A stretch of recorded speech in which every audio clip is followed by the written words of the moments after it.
Bienvenue à toutes et à tous. C'est un plaisir de vous savoir nombreux devant vos postes téléviseurs pour suivre à mes côtés ce nouveau numéro de votre émission préférée, Artistique. Je vous promets que nous allons passer d'agréables moments ensemble et sans plus tarder, voici le sommaire.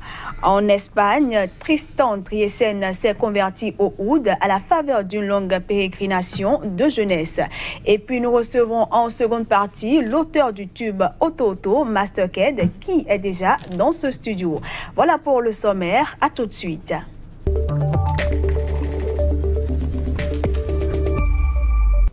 À 36 ans, Tristan Driesen s'impose comme l'un des très rares maîtres occidentaux du oud, le luth oriental. Ce jeune belge issu d'une famille de musiciens a baigné dans un milieu artistique et s'est converti au oud à la faveur d'une longue pérégrination de jeunesse entre 15 et 17 ans à travers l'Espagne. Voici le reportage.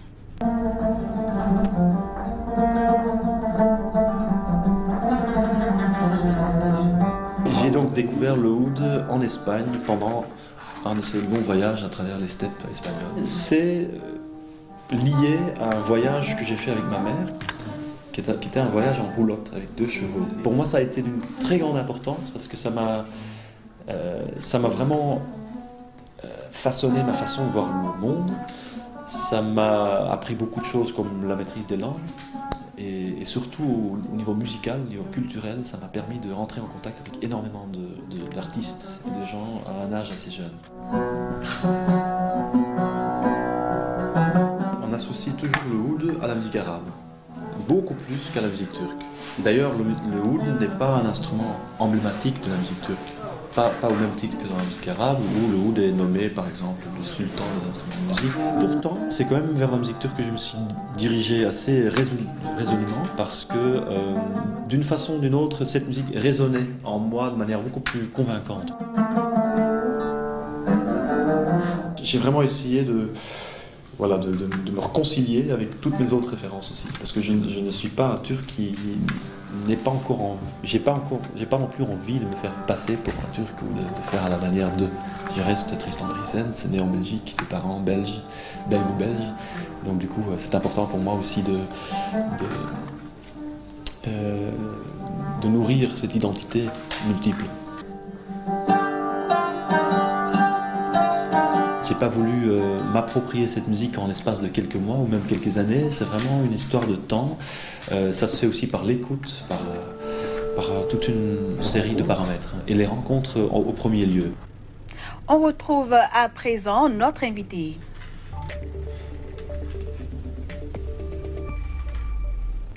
Celui que je reçois aujourd'hui répond au nom d'Abdoul Keshion. Son nom d'artiste, c'est Master Ked. Master Ked, bienvenue. Oui, merci Candice. Vous allez bien? Oui, ça va très bien. D'accord. Alors, Master Ked, pour avoir la carrière que vous avez aujourd'hui, vous avez dû travailler dur, vraiment dur. Alors, parlez-nous un peu de votre parcours. Disons, on a commencé en 2006. Surtout à l'aide des activités scolaires et tout, et des journées culturelles et tout, ça nous a beaucoup aidé. Au début, c'était pas facile. On a eu à faire beaucoup de groupes, beaucoup de labels, si j'ai bonne mémoire. Et en 2007, j'ai fait Acne Crew, et en 2008, j'ai fait Black Book. Vous voyez, en 2010, 2011, j'ai fait Black Section et tout. Donc, c'est juste après ces parcours que j'ai décidé d'embrasser une carrière solo, ce qui m'a permis de rencontrer le label Zik Promo qui travaille avec moi actuellement. Voilà. Voilà. Donc, c'est un peu ça. D'accord. Alors, pour quelqu'un qui a fait tout ce parcours, est-ce que c'était vraiment nécessaire pour votre formation à vous-même en tant qu'artiste? Bien sûr que oui, parce que le fait de travailler avec les autres membres du groupe, ça a été une formation pour moi. Voilà, et Master Ked a plusieurs singles à son actif. C'est vrai que c'est un artiste qui n'était pas très connu avant, mais nous allons revenir sur le single qui vous a fait découvrir au public. Mais bien avant, vous avez eu à travailler sur un projet avec d'autres artistes. Il s'agissait de faire un remix du morceau de Tiwa Savage et Korede Bello. Et vos fans ont eu droit au titre Love Sodabi. Peut-on en savoir davantage sur cette collaboration? Oui, la collaboration a été faite avec le groupe Black Section. On était 3, on a formé le Black Section. Et on s'est réunis pour remixer spécialement ce morceau de Korede Bello. Et dans un style un peu plus soulard. C'est une façon pour nous de dire écoute, je t'aime, ton amour me saoule comme le sorabi. Une boisson locale du Bénin. Donc ton amour me saoule comme du sorabi. Donc c'est un peu ça l'idée. Et comment est-ce que le public a accueilli ce son? Oui, les gens ont aimé. Bien vrai qu'on n'a pas eu les moyens pour mieux faire la promotion. Mais déjà, à la base, les gens sont aimés. Et je peux dire, c'est tout ça qui m'a permis de rentrer en contact avec le label Zik Promo parce que à partir de ça, à partir de ce clip, de cette collaboration, les gens ont commencé par dire ah mais le gars il n'est pas mal, le gars on peut travailler avec lui, tout ça. Donc au moins on a eu à gagner ça. Ça a été un booster. Un booster, voilà. Alors Master Ked, cela n'a pas du tout été facile pour vous de vous lancer dans cette carrière vu que vos parents n'étaient pas du tout d'accord. Ils vous ont même chassé de la maison à un moment donné. Comment est-ce que vous avez pu surmonter cette étape pour aujourd'hui en être là? Franchement, je l'avoue, ça n'a pas du tout été facile, mais ça m'a permis un peu de reconnaître quelques valeurs, d'afficher quelques valeurs qui étaient cachées en moi, parce que ça m'a permis de faire une formation en audiovisuel, de créer un studio, tu vois, et de plus évoluer dans la musique. Et aujourd'hui, les parents sont fiers de moi et disent écoute, mon fils, ce qu'on voulait pour toi, c'est que ça marche. Et puis, bon, même si ce n'est pas les études même si ce n'est pas au niveau des études, mais au moins aujourd'hui, tu as mis le nom de la famille très haut et tout, quoi. Vous excellez au moins dans ce que vous avez voulu faire. Voilà. Alors, Master Ked, vous le disiez tout à l'heure, vous avez un studio. Est-ce à dire que vous produisez d'autres artistes ou comment est-ce que ça se passe à votre niveau? Oui, à la base, je suis ingénieur de son, réalisateur vidéo. J'ai eu à travailler avec beaucoup d'artistes qui ne sont pas forcément connus, des artistes de l'underground. Et aujourd'hui, je pense que la musique a pris le dessus, donc le studio, bon, ça marche plus comme avant.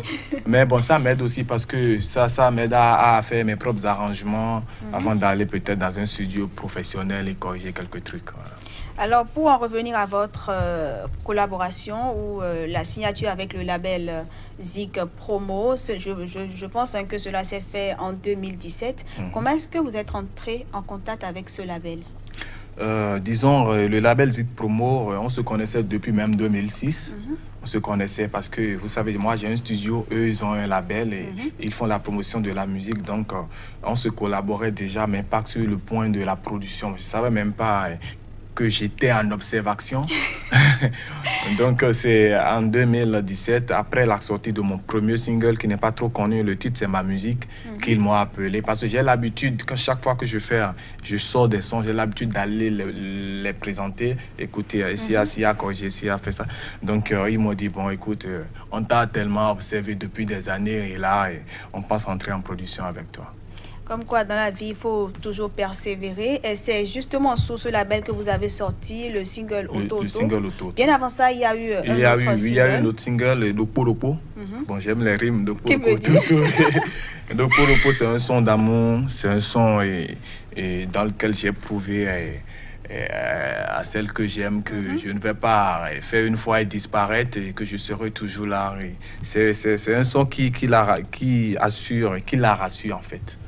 Donc c'est un son spécialement dédié à une personne? Spécialement dédié à tout le monde si le cas se présente. Non, soyez sincère. Non, bon, ce que je dis, si je parle de tout le monde, c'est par rapport aux autres. Tout le monde peut utiliser le morceau pour dédier à celui ou celle qu'il aime et tout, quoi. D'accord. Et parlons du single Oto Oto. Le single Oto Oto est venu comme ça. C'est un son qu'on n'a pas prévu et qui est venu du coup, l'inspiration est venue du chant. Mais ce que moi je peux dire par rapport à ça, c'est en quelque sorte le résumé de tout ce que j'avais eu à endurer dans le passé. C'est un son qui, moi-même, personnellement, me motive à plus travailler, à croire en moi, à avoir espoir et à dire que ça ira, à ne jamais désespérer. Parce que dans ce son, vous parlez également de Dieu. Je parle également de Dieu, il faut croire en Dieu. L'heure de Dieu est la meilleure. Voilà. Alors, Master Ked, je pense que ce single, vous l'avez dit, vous ne vous attendiez pas forcément à un tel succès. Oui. Comment est-ce que vous arrivez à gérer le succès qu'il y a autour de ce single et comment se passe un peu la promotion? Oui, le succès, bon, tout le monde aime le son. Il y a beaucoup d'encouragement, beaucoup de gens qui nous sollicitent pour des prestations et autres. J'avoue, on n'est pas égoïste.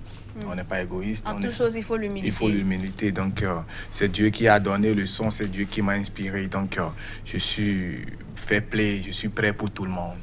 Voilà. Et quels sont, disons, vos projets après ce single? Je pense qu'il y aura bien sûr d'autres singles. Oui, bien sûr. D'ici là, on va faire une collaboration béninoise avec un artiste du Bénin, quoi. Donc, je cite pas le nom pour le moment. Et juste après la collaboration, on va balancer le deuxième single. D'accord. Voilà. Vous allez balancer le deuxième single. Et bon, après, est-ce qu'il y a d'autres projets en vue? Bon, pour le moment... Là, ce sont vos projets dans l'immédiat, mais dans le futur. Oui, dans le futur. À long terme? Oui, on peut même déboucher sur un album, pourquoi pas. D'ici les vacances, on peut faire un album, un compil de plusieurs titres et balancer. Parce que je rappelle que Master Ked, c'est beaucoup plus les singles. Vous faites un peu à l'américaine. Un peu à l'américaine, mais bon, l'album peut venir. Parce qu'il y a beaucoup de gens qui demandent l'album et on verra bien, quoi.